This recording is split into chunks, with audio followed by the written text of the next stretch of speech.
பீர்க்கங்காய் வச்சு இதுவரைக்கும் இவ்வளோ ருசியாக இப்படி ஒன்று செஞ்சு சாப்பிட்ருக்கவே மாட்டீங்க. குழந்தைங்களும் வீட்டில் இருக்கக்கூடிய பெரியவங்களும் கேட்டு வாங்கி சாப்பிட்ற அளவுக்கு ரொம்பவே டேஸ்டியாக இருக்கும்.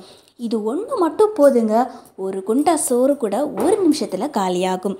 ரொம்பவே சிம்பிளாக நாம் இதை செஞ்சிடலாம். ஆனால் டேஸ்ட்டு பார்த்திங்கன்னா அவ்வளோ சூப்பராக இருக்கும். இப்போ நான் இதுக்காக பீர்க்கங்காய் எடுத்து வச்சுருக்கிறேன். பீர்க்கங்காயை நல்லா கழுவி எடுத்துக்கணும்.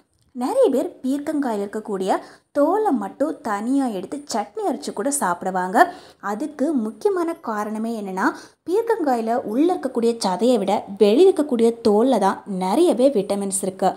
பீர்க்கங்காயில் இருக்கக்கூடிய தோல் இருக்கக்கூடிய நார்ச்சத்து நம்முடைய உடல் எடையை குறைக்க வைக்கும். அது மட்டும் இல்லாமல் வயிறு சம்பந்தமான பிரச்சனையை போக வைக்கும். பீர்க்கங்காயில் சரண்டின் அப்படிங்கிற ஒரு காம்பவுண்ட் இருக்குது. இது என்ன பண்ணும் அப்படின்னா, ரத்தத்தில் இருக்கக்கூடிய சர்க்கரையோட அளவை குறைக்கிறதுக்கு ரொம்பவே யூஸ்ஃபுல்லாக இருக்கும். இப்போது இட்லி தட்டில் இந்த பீர்க்கங்காயை நல்லா கழுவி எடுத்து வச்சு க்ளோஸ் பண்ணி வச்சுக்கலாம். ஒரு பாத்திரத்தில் 2 ஸ்பூனுக்கு பாசி பருப்பும் 3 ஸ்பூனுக்கு துவரம் பருப்பும் எடுத்து மிக்ஸ் பண்ணி எடுத்து வச்சுருக்குறாங்க. நம்ம நார்மலாக சாம்பாருக்கு யூஸ் பண்ணக்கூடிய பருப்பு தான்.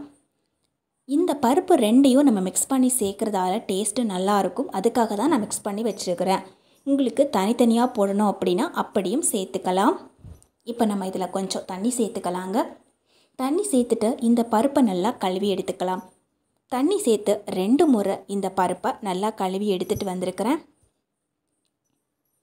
இப்போது இந்த தண்ணி அப்படியே கீழே ஊற்றிட்டு இந்த டிஃபன் பாக்ஸில் இது 3/4 அளவுக்கு நம்ம தண்ணி ஊற்றி வச்சுக்கலாம். இப்போது இந்த டிஃபன் பாக்ஸில் 3/4 அளவுக்கு நம்ம தண்ணி ஊற்றிட்டோம். தண்ணி ஊற்றினதுக்கப்புறமா இந்த டிஃபன் பாக்ஸை நம்ம அப்படியே க்ளோஸ் பண்ணி விட்டுடலாங்க. இதுக்கு பதிலாக தனியாக ஒரு கிண்ணம் கூட யூஸ் பண்ணிக்கலாம். இதை நம்ம இப்படியே க்ளோஸ் பண்ணி விட்டதுக்கப்புறமா ஒரு குக்கர் ஒன்று எடுத்துக்கலாம். இந்த குக்கரில் நான் கொஞ்சம் தண்ணி வச்சுருக்கிறேன். கொஞ்சம் ஒரு டம்ளர் அளவுக்கு தண்ணி ஊற்றி வச்சுருக்கிறேன். இப்போ இந்த டிஃபன் பாக்ஸை நம்ம அப்படியே தூக்கி உள்ளே வச்சிடலாங்க. இப்போ நாம் இந்த குக்கரை க்ளோஸ் பண்ணிடலாம். க்ளோஸ் பண்ணிவிட்டு அப்படியே தூக்கி அடுப்பில் வச்சலாங்க. இந்த மாதிரி நம்ம வைக்கும்போது பருப்பு வேகிறதுக்கு ரொம்ப டைம் எடுத்துக்காது. முக்கியமாக நமக்கு இந்த குக்கர் ஃபுல்லாக பொங்கி வழியாமல் இருக்கும். அடுப்பில் ஒரு கடாய் வச்சுக்கலாம். இதில் 2லேருந்து 3 ஸ்பூனுக்கு சமையல் எண்ணெய் சேர்த்துக்கலாம். 1/2 ஸ்பூனுக்கு கடுகு சேர்த்துக்கலாங்க. 1/2 ஸ்பூனுக்கு ஜீரகம் சேர்த்துக்கலாங்க. ஒரு வெங்காயம், மீடியம் சைஸ் வெங்காயம் சின்ன சின்னதாக கட் பண்ணி வச்சுருக்கிறேன். அதையும் இதில் சேர்த்துக்கலாங்க. ஒரு முறை எல்லாத்தையும் சேர்த்து நல்லா வதக்கி எடுத்துக்கலாங்க. 1 நிமிஷத்துக்கு நம்ம வதக்கி எடுத்துக்கணும். அவ்வளோதான். ரொம்ப எல்லாம் நிறம் மாற அளவுக்கு நம்ம விடணும்னு அவசியம் கிடையாது. ஓரளவுக்கு வதங்கினதுக்கப்புறமா 4லேருந்து 5 பூண்டு நசுக்கி வச்சுருக்கிறேன். அதையும் இதில் சேர்த்துக்கலாம். கொஞ்சமாக கறிவேப்பிலைகளையும் சேர்த்துக்கலாம். வாசனையாக இருக்கும். இப்போ ஒரு முறை எல்லாத்தையும் சேர்த்து நல்லா வதக்கி விட்டுக்கலாங்க. பீர்க்கங்காய் நம்ம வாங்கினோம் அப்படின்னா பீர்க்கங்காய் கடையில் செய்வோம், பீர்க்கங்காய் பொரியல் செய்வோம். ஆனால் இந்த மாதிரி ஒரு முறை செஞ்சு பாருங்கள். ஒவ்வொரு முறையும் பீர்க்கங்காய் வாங்கும்போது இது மாதிரி தான் செய்யணும்னு நினைப்பீங்க. அந்த அளவுக்கு அருமையான டேஸ்ட் இருக்கும். அதே சமயத்தில் கொஞ்சம் கூட எதுவுமே நமக்கு வீண் பண்ணாத மாதிரியும் இருக்கும். இப்போ நான் 2 தக்காளி கட் பண்ணி எடுத்து வச்சுருக்கிறேன். அதையும் இதில் சேர்த்துக்கலாம். இப்போ தக்காளி சேர்த்து ஒரு முறை நல்லா வதக்கி விட்டுக்கலாங்க. இப்போ இதுக்கு தேவையான அளவுக்கு உப்பு சேர்த்துக்கலாம். 1/2 ஸ்பூன் அளவுக்கு உப்பு சேர்த்துக்கிறேன். இப்போது இந்த உப்பையும் சேர்த்து நல்லா வதக்கி விடும்போது சீக்கிரமாகவே நமக்கு வதங்கி கிடச்சிடும். நம்ம வேக வச்ச பீர்க்கங்காய் இப்போ நல்லா வெந்துடுச்சு. நான் இதை ஒரு 5 நிமிஷம் தான் வேக வச்சேன். நம்ம பீர்க்கங்காய் வேக வைக்கும்போது பீர்க்கங்காய்க்கு உள்ளே இருக்கக்கூடிய தண்ணியெல்லாம் கொஞ்சம் வெளியே வந்த மாதிரி இருக்கும்.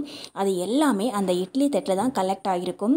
நம்ம அந்த தண்ணி எதுவுமே வேஸ்ட் பண்ணக்கூடாது. அப்படியே தான் வச்சுக்கணுங்க.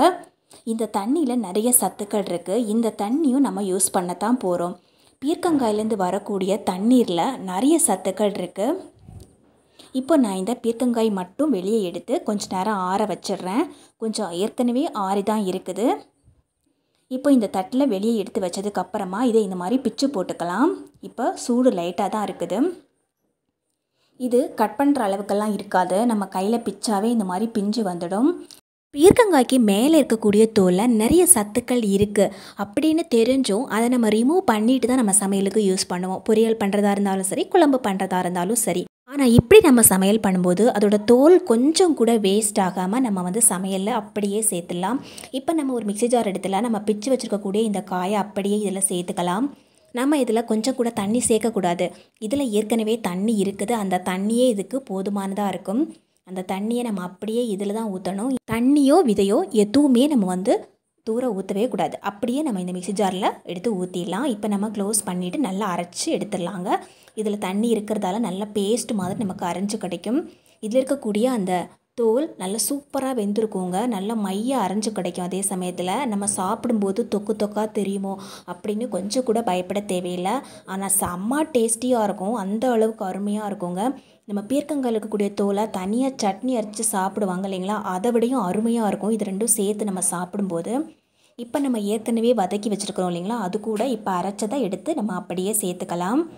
சேர்த்துட்டு ஒரு முறை எல்லாத்தையும் நல்லா மிக்ஸ் பண்ணி விட்டுக்கலாங்க. நம்ம இன்னும் தண்ணி எதுவுமே சேர்த்துக்கலை, கொஞ்சம் உப்பு மட்டும்தான் போட்டிருக்கிறோம்.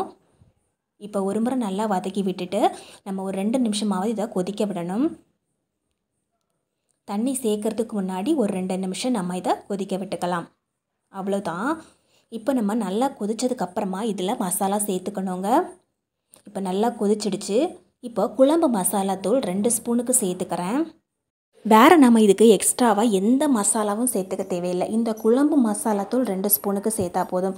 உங்கள்கிட்ட குழம்பு மசாலாத்தூள் இல்லை அப்படின்னா 1 ஸ்பூனுக்கு தனியாத்தூளும் 1 ஸ்பூனுக்கு மிளகாய் தூளும் தனித்தனியாக சேர்த்துக்கலாம். அவ்வளோதான். இப்போது நம்ம எல்லாத்தையும் ஒரு முறை நல்லா மிக்ஸ் பண்ணி விட்டுக்கலாம்.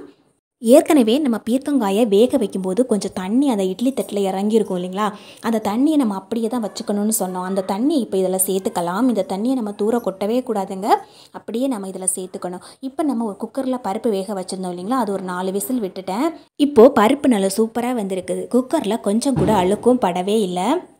இந்த மாதிரி நம்ம பருப்பு வேக வச்சோம் அப்படின்னா பருப்பும் நல்லா வேகும். அதே சமயத்தில் பார்த்திங்கன்னா குக்கரை கழுவணும் அப்படிங்கிற அவசியம் இருக்காது. இப்போ அந்த பருப்பை அப்படியே நம்ம தூக்கி வெளியே எடுத்துடலாம். இதுக்கு தேவையான அளவுக்கு பருப்பு சேர்த்துக்கலாம். நம்ம இப்போ சேர்த்ததையே மட்டுமே நம்ம அப்படியே கூட சாப்பிட்டுக்கலாம், அதுவும் டேஸ்ட் நல்லாயிருக்கும். ஆனால் இந்த பருப்பு சேர்த்தோன்னா இன்னும் டேஸ்ட் நல்லா இருக்குங்க. பருப்பு சேர்க்குறது ஆப்ஷனல் தான். நம்மக்கிட்ட பருப்பு இருக்குதுன்னா மட்டும் நம்ம வேக வச்சு சேர்த்துக்கலாம். இல்லை அந்த காயே நம்ம இப்படியே சமைச்சு சாப்பிட்டா கூட ரொம்ப டேஸ்ட்டாக இருக்கும். என்னோடய குழந்தைங்களுக்கு பார்த்திங்கன்னா நான் ஸ்கூல் விட்டு வந்த உடனே இது மட்டுமே வச்சு கொடுத்தேன். அவங்க அடித்து பிடிச்சி கேட்டு வாங்கி சாப்பிட்டாங்க. அதையும் நான் உங்களுக்கு காமிக்கிறேன் பாருங்கள், எப்படி அதை பெரட்டி சாப்பிட்றாங்க அப்படின்னு.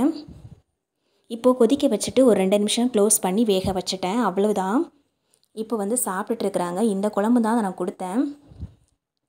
இந்த ஒன்று வச்சு அவ்வளோ அருமையாக சாப்பிடுவாங்க. டேஸ்ட்டு பார்த்திங்கன்னா எல்லாருக்கும் பிடிக்கிற மாதிரி தான் இருக்கும். வித்தியாசமான சுவையிலெல்லாம் இருக்காது, ரொம்ப நல்லாயிருக்கும் டேஸ்ட்டு. இப்போ ஒரு முறை சாப்பிட்டுட்டு அடுத்த முறை வேணும்னு என்கிட்ட கேட்டு வாங்குறாங்க சாப்பாடு. அதே குழம்பு தான் எடுத்து வச்சு கொடுக்குறேன். பீர்க்கங்காய் வாங்குனீங்கன்னா கண்டிப்பாக ஒரு முறையாவது இந்த ரெசிபியை ட்ரை பண்ணி பாருங்கள். அதே மாதிரி வீடியோ பிடிச்சா லைக் பண்ணி ஷேர் பண்ணுங்கள் ஃப்ரெண்ட்ஸ்.